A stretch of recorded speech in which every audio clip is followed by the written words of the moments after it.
Hello दोस्तों, welcome to Hindi code class. पिछले कई लेक्चर से हम कैशिंग पैटर्न को समझ रहे हैं एंड पिछले लेक्चर में हमने अपने इस spring boot e commerce application के प्रोडक्ट सर्विस में मल्टीपल कैशिंग पैटर्न को इम्प्लीमेंट भी कर लिया है। अब आज हमें इसी इम्प्लीमेंटेड कैशिंग पैटर्न को टेस्ट करना है पोस्टमैन के थ्रू एंड बाकी जो भी तरीके हैं जिससे हमें पता चलता है कि हमारा कैशिंग सही काम कर रहा है, प्रॉपर चीज़ें स्टोर हो रही हैं। एंड जब भी हम एप्लीकेशन से कुछ डेटा लेते हैं, मतलब कुछ डेटा फैच करने की रिक्वेस्ट भेजते हैं, तब भी प्रॉपर रिस्पॉन्स कर रहा है। मतलब फिर डेटा डेटाबेस से नहीं मिलता, जो डेटा हमें मिलता है वो कैश के थ्रू मिलता है। तो ये सारी चीज़ें, ये सारी फंक्शनलिटी प्रॉपर काम कर रही है कि नहीं कर रही है, इसको हमें देखना पड़ेगा। तो चलिए स्टेप बाय स्टेप देखते हैं कि जो भी हमने इम्प्लीमेंट किया है वो प्रॉपर काम कर रहा है या नहीं कर रहा है। तो सबसे पहले डॉकर डेस्कटॉप को ओपन कर लेते हैं। ये रहा डॉकर डेस्कटॉप एंड ये डॉकर इंजन स्टार्ट हो रहा है। अब इसकी ज़रूरत इसलिए पड़ रही है क्योंकि जो काफका एंड रेडिस यूज कर रहे हैं, इनको रन करना है, वो डॉकर के अंदर ही चलने वाले हैं, मतलब डॉकर के अंदर ही वो रन होंगे। तो हमें यहाँ पर इस डॉकर इंजन को स्टार्ट करना ज़रूरी है। अब यहाँ पर आपको ये कंटेनर डैशबोर्ड दिख रहा होगा, तो इसमें आपको कुछ नहीं करना है, ये सिर्फ ओपन करना है। इसमें ऐसा नहीं है कि इधर से आप इनको स्टॉप एंड रन कर दो, ऐसा आप कर तो सकते हो, लेकिन इससे एक प्रॉब्लम होती है। मान लीजिए आपके पास मल्टीपल प्रोजेक्ट है, मल्टीपल एप्लीकेशन पर आप काम कर रहे हो एंड आपके पास एक ही डॉकर है, मतलब इसमें जो सर्विसेज हैं वो मल्टीपल एप्लीकेशन की सर्विसेज हैं। लाइक आप बैंकिंग प्रोजेक्ट में भी काम कर रहे हो एंड ई कॉमर्स प्रोजेक्ट में भी काम कर रहे हो, तो बैंकिंग से रिलेटेड जो भी हमें सर्विस चाहिए थी वो भी इसमें पड़ी हुई हैं एंड जो ई कॉमर्स एप्लीकेशन है उससे रिलेटेड भी एप्लीकेशन पड़ी हुई हैं। तो अगर आप यहाँ से स्टार्ट करते हो तो आपको पता नहीं चलेगा कि कौन सा बैंकिंग के लिए यूज हो रहा है एंड कौन सा ई कॉमर्स एप्लीकेशन के लिए सर्विस यूज हो रहा है। तो जो सही तरीका है उसमें क्या करते हैं, सबसे पहले ये डॉकर डेस्कटॉप को स्टार्ट कर लेते हैं, मतलब ये डॉकर इंजन स्टार्ट हो जाता है।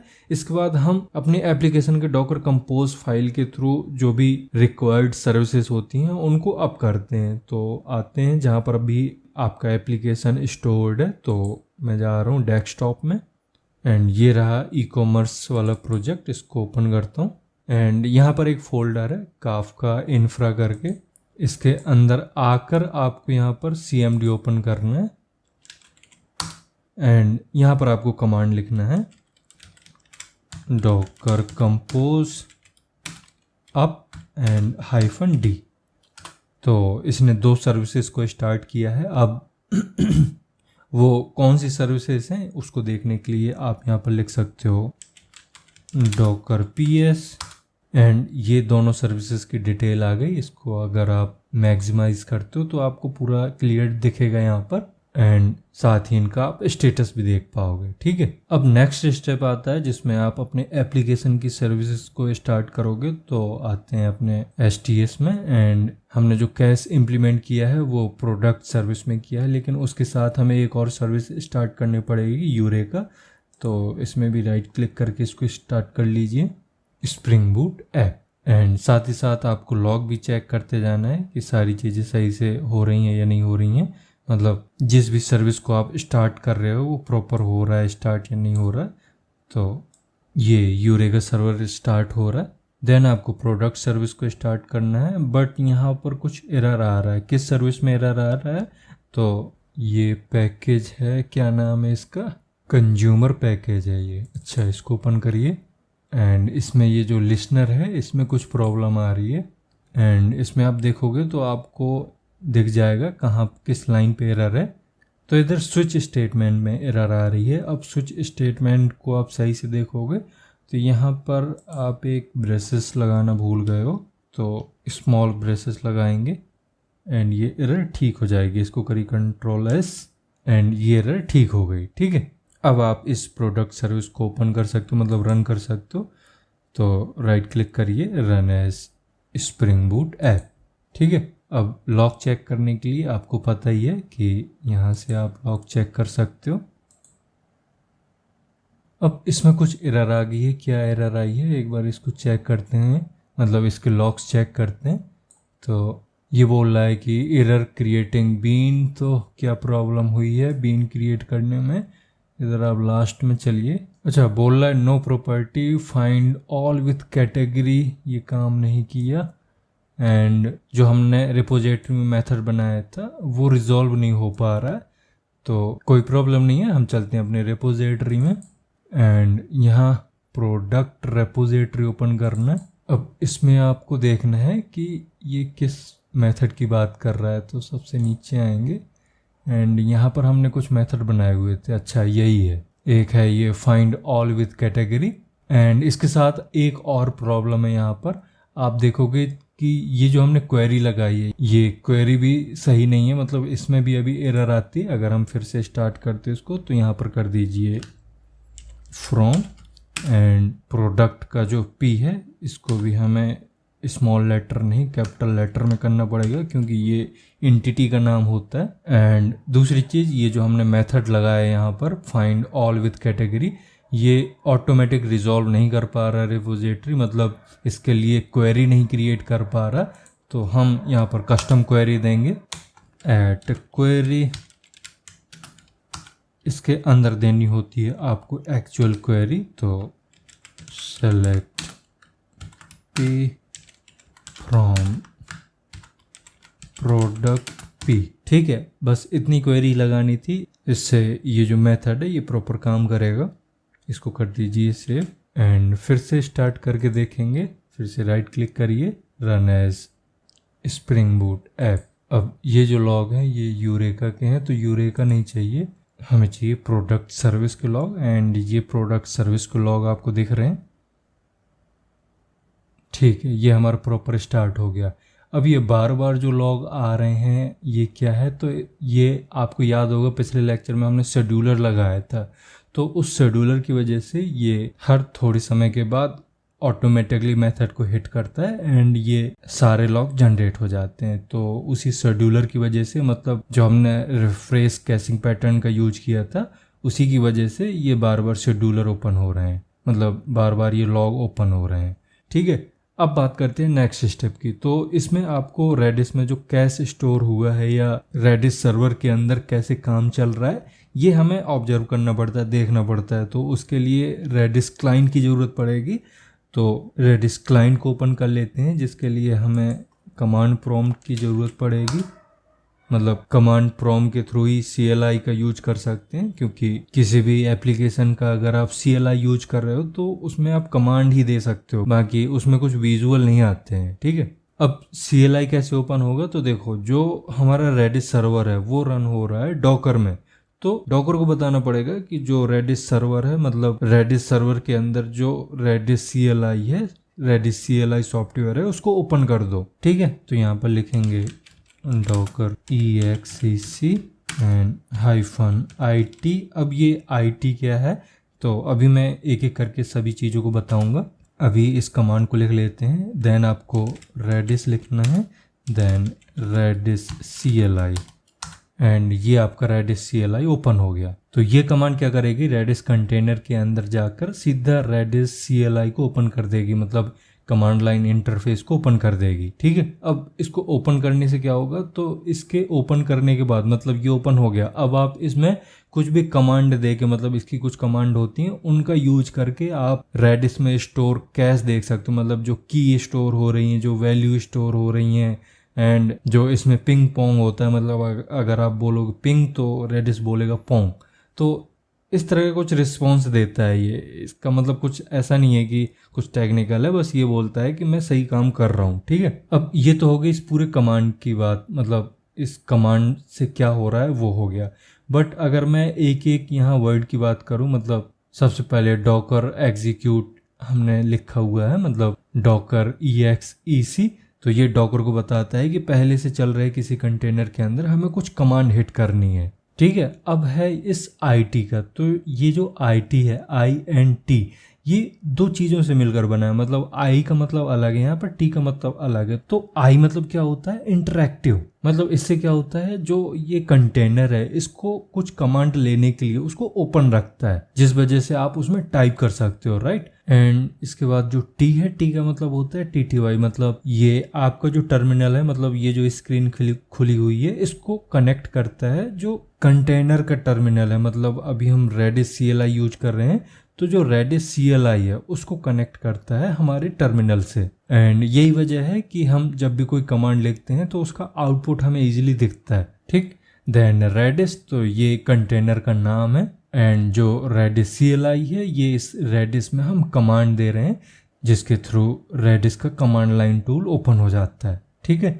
अब जैसे आप इसको हिट करते हो तो आपको इस तरह का कुछ स्क्रीन दिखता है, मतलब यहाँ पर एक IP एंड पोर्ट दिखेगा। तो ये रेडिस सर्वर का IP एंड पोर्ट है। तो अगर आपको ये दिख रहा है स्क्रीन में, इसका मतलब आपका जो रेडिस CLI है वो काम कर रहा है, वो चल रहा है, ठीक है। अब इसमें अगर आपको अभी डेटा देखना है, मतलब अभी हमने कोई कमांड तो हिट की नहीं है, लेकिन फिर भी अगर आपको टेस्ट करना है तो आप इसमें सबसे पहले की देखिए। तो अगर की होगा तो की का डेटा भी होगा। तो की देखने के लिए आपको एक कमांड देनी होती है, की एंड देन स्पेस के बाद ये स्टार साइन देते हैं। इसके बाद करिए इसको हिट, तो ये बोल रहा है कि ये कमांड सही नहीं है, तो की नहीं करना है, हमें कीज करना है। एंड ये आ गया एम्प्टी एरे। एम्प्टी एरे क्यों आया? क्योंकि अभी कोई भी डेटा नहीं है रेडिस कैश में, तो यहाँ पर ये एम्प्टी एरे दिख रहा है। एंड जैसे ही हम कोई सर्विस भेजेंगे रेडिस सर्वर में, मतलब हमारे एप्लीकेशन में जो ऐड कैशेबल लगा हुआ है, सबसे पहले हमें उसी को टेस्ट करना है। तो जैसे वो सर्विस हिट होगी तो यहाँ पर कैश स्टोर हो जाएगा, मतलब डेटाबेस से जो डेटा आएगा वो यहाँ पर स्टोर हो जाएगा। एंड सेकेंड टाइम जब रिक्वेस्ट आएगी तो यहीं से डेटा फैच हो जाएगा, डेटाबेस में रिक्वेस्ट नहीं जाएगी। तो ये चेक करने के लिए हमें पोस्टमैन ओपन करना पड़ेगा। तो पोस्टमैन ओपन कर लेते हैं। तो ये आपका पोस्टमैन ओपन हो गया। एंड यहाँ पर हमें क्या हिट करना है ये मैंने ऑलरेडी लिख रखा है। एंड ये गेट रिक्वेस्ट है एंड ये आपका URL है, तो सेम आपको भी लिख लेना है, बाकी कुछ नहीं करना है इसको। बाकी इसमें कर दीजिए आप सेंड। एंड रिस्पॉन्स आ गया 200 ओके। अब इसका मतलब क्या है कि हमारी जो सर्विस है वो सक्सेसफुली हिट हो गई है। एंड सर्विस में हमने लगा रखा था कैशेबल। एंड सर्विस कौन सी है? सर्विस है get product by ID, right. आपको याद होगा हमने पिछले लेक्चर में गेट प्रोडक्ट बाय ID में कैशेबल यूज किया था। तो आते हैं रेडिस CLI में एंड इसमें फिर से हम कीज चेक करते हैं। इसमें आ गई प्रोडक्ट सर्विस, प्रोडक्ट कैश 1। तो ये प्रोडक्ट सर्विस क्या है? प्रोडक्ट सर्विस हमारे कैश का प्रीफिक्स है जो कि हमने कॉन्फ़िगरेशन में सेट किया था, मतलब जो हमने कॉन्फ़िग क्लास बनाई थी उसमें हमने इस प्रीफिक्स को ऐड किया था। एंड ये प्रोडक्ट कैश हमारी वैल्यू है। किस चीज़ की वैल्यू है? मतलब जो हमने एनोटेशन लगाया था कैशेबल अपनी सर्विस में, तो वहाँ पर जो हमने वैल्यू का नाम लिखा था वो प्रोडक्ट कैश था। एंड ये है उसकी ID, मतलब जो हमने यूनिक ID भेजी थी प्रोडक्ट की वो ये है। तो ये पूरा नाम मिला के इसका की बनता है, ठीक है। अब यहाँ पर कुछ लोग होंगे जिनका ये रिस्पॉन्स नहीं आया होगा एंड इधर नील आया होगा या कुछ और प्रॉब्लम आई होगी, तो वो एक बार अपने कोड में देख लें कि आपने जो कैशेबल है वो सही से यूज किया है या नहीं किया है। एंड कॉन्फ़िग क्लास में या मेन क्लास में इनेबल कैशिंग यूज किया है या नहीं किया, मतलब एक एनोटेशन मैंने बताया था एंड लगाया भी था ऐट इनेबल कैशिंग, तो उसको ज़रूर चेक कर लेना है। एंड अगर ये दोनों चीज़ें सही हैं तो तीसरा आपको चेक करना है अपना कॉन्फ़िगरेशन, मतलब या तो YML फाइल में या अपनी जावा फाइल में आपको रेडिस कॉन्फ़िगर करना पड़ता है। तो वो कॉन्फ़िगरेशन आपने प्रॉपर दी है या नहीं दी है। तो जिस तरह से मैंने कोड दिया है, मैंने कोड लिखा है, उसी तरह से आपको भी करना है, ठीक। अब नेक्स्ट इसका वैल्यू हमें चेक करना है, मतलब इसमें की तो पता चल गया, लेकिन हमें देखना है कि इसमें डेटा किस तरह से स्टोर हो रहा है। ये डिफ़ॉल्ट बाइट में स्टोर हो रहा है, ये जिस तरह से हमने चाहा था, मतलब हमने फंक्शनैलिटी लगाई थी कि जो कैश का डेटा होगा वो डिफ़ॉल्ट बाइट में स्टोर नहीं होगा, मतलब वो रीडेबल फॉर्म में स्टोर होना चाहिए जिससे हम समझ सकें कि क्या डेटा स्टोर हो रहा है, जिसके लिए हमने जेसन फॉर्मेट चूज किया था। तो इधर हम चेक करना है कि जो इस की का वैल्यू है वो जेसन में स्टोर हो रहा है या डिफ़ॉल्ट बाइट में स्टोर हो रहा है। तो यहाँ लिखिए गेट देन की का नाम, तो product service product cash 1 and ये आ गया आपका डेटा। तो यहाँ पर आप देख रहे हो कि जितना भी डिटेल आया है, मतलब जो भी डेटा है वो पूरा जेसन फॉर्मेट में ही आया है। आपको सारी चीज़ें प्रॉपर दिख रही हैं कि किस फील्ड में कौन सी वैल्यू स्टोर्ड है, मतलब प्रोडक्ट का नाम क्या है, क्वांटिटी क्या है, सारी चीज़ें आपको दिख रही हैं। तो यही तो हमें चाहिए था, मतलब हमें इसी जेसन फॉर्मेट में ही तो डेटा चाहिए था, तो ये प्रॉपर आ रहा है। ठीक है। एंड अगर आप लोगों का डेटा नहीं आ रहा है यहाँ पर तो मुझे आप कमेंट में बता सकते हो, पूछ सकते हो, तो मैं भी आपके साथ उस कॉज को ढूंढने का ट्राई करूँगा, उस प्रॉब्लम को सर्च करूँगा जिस वजह से यहाँ पर रिस्पॉन्स नहीं आता। तो मुझे कमेंट करके ज़रूर बताइए अगर आपका यहाँ पर कोई भी रिस्पॉन्स नहीं आ रहा है या जो फॉर्मेट है वो प्रॉपर नहीं आ रहा है। ठीक है। तो ये आपका कैसेबल मतलब कैश असाइड पैटर्न चेक हो गया, मतलब कैश असाइड पैटर्न प्रॉपर काम कर रहा है। अब हमें चेक करना है इनवैलिडेशन पैटर्न, मतलब हमने अपने एप्लीकेशन में इवेंट बेस्ड इनवैलिडेशन पैटर्न का यूज किया था, तो उसको भी हमें चेक करना पड़ेगा। उसके लिए फिर से आइए अपने पोस्टमैन में एंड यहाँ से अब आपको भेजनी पड़ेगी पुट रिक्वेस्ट जो हमने ऑलरेडी बना रखी है। मैं इसी का यूज कर लूँगा। इसमें आपका जो मेथड होगा वो पुट होगा एंड जो यूआरएल होगा वो ये लिख दिया मैंने। इसके अलावा इसमें एक आपको बॉडी भी सेट करनी पड़ेगी। बॉडी क्या होगी, वही डेटा है जो इसको चाहिए, मतलब नेम, डिस्क्रिप्शन, प्राइस, डिस्काउंट, ये सारी चीज़ें जो भी आपने एंटिटी में बना रखी थी फील्ड, वही फील्ड है। बट अब आपको इधर कुछ चेंज करना पड़ेगा, तभी तो आपका ये अपडेट ऑपरेशन पता चलेगा कि हमारा अपडेट हुआ या नहीं हुआ। तो इधर iPhone 15 की जगह 16 कर देंगे, कुछ भी कर सकते हो आप, एंड इसको कर दीजिए सेंड। अब यहाँ पर आप देख रहे हो कि ये 400 आ गया, बैड रिक्वेस्ट आ गया इसमें। इसका रीज़न ये है कि हमने जो रेडिस कॉन्फ़िगरेशन में काम किया था एंड वहाँ पर हमने एक बीन क्रिएट की थी ऑब्जेक्ट मैपर, तो वो ऑब्जेक्ट मैपर सारी रिक्वेस्ट के लिए यूज हो रही है। मतलब जब भी आप कोई बीन क्रिएट करते हो कॉन्फ़िग क्लास में तो वो बीन पूरे एप्लीकेशन के लिए होती है, किसी एक फंक्शनैलिटी के लिए नहीं होती। तो जब भी हम किसी क्लाइंट से, जैसे हम यहाँ पर पोस्टमैन यूज कर रहे हैं, तो जब भी किसी क्लाइंट से कोई अपडेट या पोस्ट रिक्वेस्ट आती है, पुट या पोस्ट रिक्वेस्ट आती है, तो स्प्रिंग बूट उसे रीड करने के लिए भी उसी ऑब्जेक्ट मैपर का यूज करता है। मतलब जो आपने बीन क्रिएट की है कॉन्फ़िग क्लास में उसी का यूज करेगा। तो इस कन्फ्यूजन को दूर करने के लिए हम आते हैं अपने STS में एंड इसका परमानेंट इलाज कर देते हैं। कन्फिग में आएंगे, ये रहा रेडिस कन्फिग एंड इसमें हमने बना रखी हैं 2 बीन, तो ये रही वो बीन। तो एक काम करते हैं, इधर ये बीन हटा देते हैं। इससे क्या होगा, ये पूरे एप्लीकेशन के लिए यूज नहीं होगा, ये वहीं पर यूज होगा जिधर हम इसे कॉल करेंगे। ठीक है। अब इस मेथड को बना देंगे हम प्राइवेट। ठीक है। अब इसी को हमें यूज करना है, तो हम एक काम करते हैं, इस मेथड में कर लेते हैं यूज, क्योंकि यूज तो हमें करना ही है इसका। एंड इसी के थ्रू हम नॉर्मल डिफ़ॉल्ट बाइट को जेसन में कन्वर्ट कर रहे हैं। तो इस ऑब्जेक्ट मैपर का यूज हमें कैश मैनेजर के लिए करने, पूरे एप्लीकेशन के लिए नहीं करना है, राइट। तो यहाँ पर कर दीजिए ऑब्जेक्ट मैपर, इसका नाम दीजिए ऑब्जेक्ट मैपर। ठीक है। एंड मेथड को कर लेंगे कॉल। तो मेथड का क्या नाम है, रेडिस ऑब्जेक्ट मैपर। ठीक। अब जो पैरामीटर में हम ऑब्जेक्ट मैपर यहाँ पर दे रहे हैं इसको हटा दीजिए, अब इसका यूज नहीं है, इसको करिए सेव। अब फिर से इसको यहाँ से हटा के, मतलब सर्वर क्लोज करके दोबारा से प्रोडक्ट सर्विस ओपन करते हैं, run as Spring Boot app and Postman में आके फिर से हम हिट करेंगे पुट रिक्वेस्ट को। तो यही थी हमारी पुट रिक्वेस्ट, इसको फिर से सेंड करिए। क्या हुआ, हमारा एप्लीकेशन स्टार्ट नहीं हुआ क्या, एक बार देखते हैं। प्रोडक्ट सर्विस तो स्टार्ट है लेकिन यहाँ पर रिस्पॉन्स नहीं आया। अब आ गया, अब ये आया 500। तो 500 का एरर क्यों आया, हमें लॉग चेक करना पड़ेगा। तो ये कुछ प्रॉब्लम आई है इसमें, ये बोल रहा product cash event can not, क्या कैन नॉट भाई, अच्छा ये कास्टिंग का प्रॉब्लम है, कास्ट नहीं हो पा रहा है किसमें, प्रोडक्ट कैश इवेंट। ओके, ये सीरियलाइजर का प्रॉब्लम है, सीरियलाइजेशन में प्रॉब्लम आ रही है। मतलब ये एक्सपेक्ट कर रहा था कि प्रोडक्ट कैश इवेंट एक स्ट्रिंग होगा, बट स्ट्रिंग ना होके हम ऑब्जेक्ट भेज रहे हैं। तो हम आएंगे इधर इवेंट में एंड यहाँ मिलेगा आपको पब्लिशर, इसको ओपन कर लीजिए एंड प्रॉब्लम यहीं पर आई है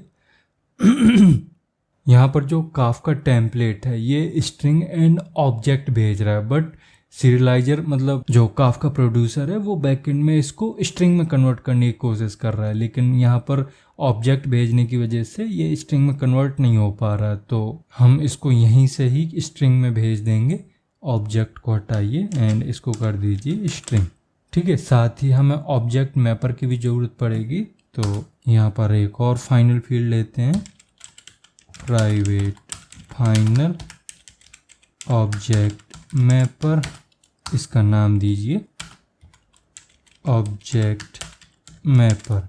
अब ये ऑब्जेक्ट मैपर ऐसा नहीं है कि हमने बीन क्रिएट किए तो ऑटोमेटिकली आ जाएगा, इसका ऑब्जेक्ट हमें बनाना पड़ेगा, राइट, क्योंकि अब हम कॉन्फ़िगरेशन में बीन यूज नहीं कर रहे हैं इस ऑब्जेक्ट मैपर में, तो हमें न्यू कीवर्ड के थ्रू बनाना पड़ेगा न्यू ऑब्जेक्ट मैपर। अब ऑब्जेक्ट मैपर के थ्रू इवेंट को एज अ स्ट्रिंग राइट करेंगे सारे मेथड में, मतलब यहाँ जितने भी आपने प्रोड्यूसर बनाए हुए हैं उन सभी में हमें सेम कोड का यूज करना पड़ेगा, या फिर आप अलग से भी मेथड बना सकते हो, बट अभी मैं इसी के अंदर ही कर देता हूँ सही इसको। ये स्ट्रिंग टाइप की वैल्यू देगा, तो स्ट्रिंग एंड इसका नाम रखिए जेसन इवेंट। ठीक है, अब ऑब्जेक्ट मैपर का यूज कर लेंगे यहाँ पर dot write value as string and इसमें आ गया इवेंट। ठीक है, अब इस इवेंट की जगह आपको नॉर्मल ऑब्जेक्ट यूज नहीं करना है, अब हमें इस जेसन इवेंट का यूज करना है। कंट्रोल सी करिए एंड यहाँ पर कंट्रोल वी। ठीक है, इसको करिए सेव। अब ये एक एरर दे रहा है, एरर क्यों दे रहा है? ये बोल रहा है कि आपने एक्सेप्शन हैंडल नहीं की है, आपको एक्सेप्शन हैंडल करनी पड़ेगी। तो कोई प्रॉब्लम नहीं है, हम यहाँ पर ट्राई का यूज कर लेंगे एंड इस ट्राई को क्लोज करना है सबसे लास्ट में यहाँ पर।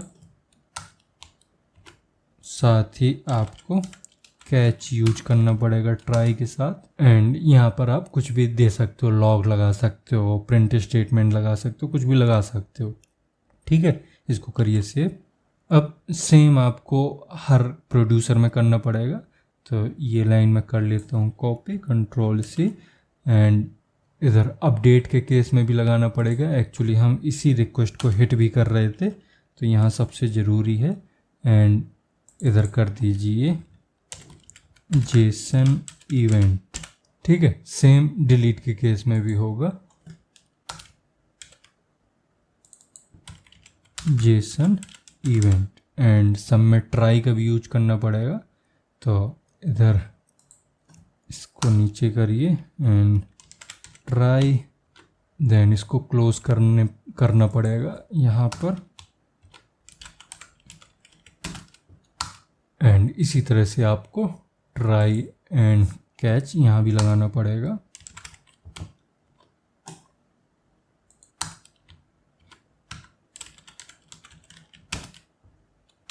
इसको करिए सेव। ठीक है, अब सर्वर क्लोज करके दोबारा से फिर हिट करते हैं, मतलब फिर से इसको स्टार्ट करते हैं। तो राइट क्लिक करेंगे, run as Spring Boot app. ठीक है, तो एक बार चेक कर लेते हैं प्रोडक्ट सर्विस अप हुई या नहीं। तो ये हमारी अप हो गई है सक्सेसफुली। तो अब हम चलते हैं पोस्टमैन में एंड इसको फिर से हिट करेंगे एंड ये आ गया 200 ओके। ठीक है, अब हमें चेक करने हैं अपने लॉग, मतलब कैश में क्या डेटा गया है हमें देखना पड़ेगा। तो फिर से हम ये कमांड हिट करेंगे एंड अब आया है नील। तो एक काम करते हैं, दोबारा से हम की को लाते हैं। तो ये बोला है एम्प्टी की, तो कोई प्रॉब्लम नहीं है। हम आते हैं पोस्टमैन में एंड हम फिर से गेट रिक्वेस्ट हिट करेंगे। ये गेट रिक्वेस्ट सक्सेसफुली जा चुकी है, एक बार और करेंगे। ठीक है, अब फिर से चेक करिए, मतलब रेडिस सर्वर में डेटा गया है या नहीं। तो डेटा आ चुका है, अब हमें इसका वैल्यू भी देखना है। तो ये सक्सेसफुली हमारा आईफोन 16 आ गया है। तो 15 की जगह हमने 16 किया था, तो ये हमारा प्रॉपर चल रहा है एंड यही हमने एक्सपेक्ट भी किया था कि हमारा जो भी अपडेटेड डेटा है वो इधर शो होना चाहिए, मतलब कैश में वो स्टोर होना चाहिए, पुराना डेटा नहीं आना चाहिए। तो यही है इनवैलिडेशन पैटर्न एंड जो मैंने पहले बताया था वो कैश असाइड पैटर्न था। तो ये दोनों चीज़ें सक्सेसफुली चेक हो गई हैं। अब इस लेक्चर में इतना ही रहने देते हैं, बाकी की चीज़ें नेक्स्ट लेक्चर में कवर करेंगे। मतलब अभी काफ़ी सारे ऑप्टिमाइजेशन कॉन्सेप्ट बाकी हैं इस spring boot e commerce application में, तो उनको भी समझेंगे। तो अब मिलते हैं नेक्स्ट लेक्चर में। Thank you.